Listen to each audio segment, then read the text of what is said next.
Comment faire face à cette Europe vieillissante? On a vu que l'Allemagne a accueilli plus de migrants. On constate que beaucoup de pays envisagent de reporter l'âge du départ à la retraite.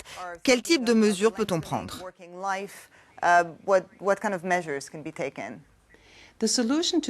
La solution au défi du vieillissement en Europe reposera sur différentes mesures combinées. Ce qu'il faut tout d'abord, c'est que les gens travaillent plus longtemps. Dans de nombreux pays, certains continuent de quitter le marché du travail assez tôt et comme ils vivent de plus en plus longtemps et en meilleure santé, ils devront travailler plus longtemps pour financer les retraites. C'est l'une des solutions au problème. D'autres solutions consistent à mobiliser tous les talents disponibles qui aujourd'hui ne sont pas totalement utilisés sur les différents marchés du travail en Europe. L'un des aspects importants de ce point de vue, c'est l'instauration d'une plus grande égalité hommes-femmes sur ces marchés. Dans de nombreux pays, beaucoup de femmes ne travaillent pas à temps plein, mais seulement à temps partiel, parce qu'elles ne peuvent pas faire garder leurs enfants ou parce qu'on ne leur propose pas assez de postes à temps plein. Donc mobiliser les talents féminins sur le marché du travail est une autre réponse importante au défi du vieillissement. Les migrations et l'arrivée de migrants représentent évidemment une autre opportunité de relever ce défi. Beaucoup de personnes qui entrent en Europe ont une bonne formation et peuvent être intégrées au marché du travail.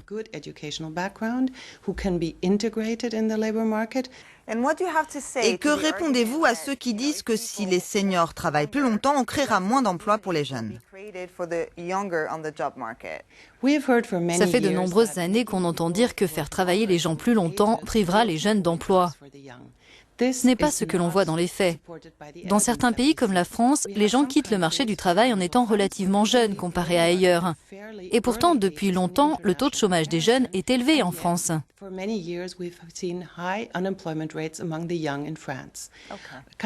Les pays qui se débrouillent bien en termes d'emploi et d'économie procurent des postes à la fois aux jeunes et aux plus âgés.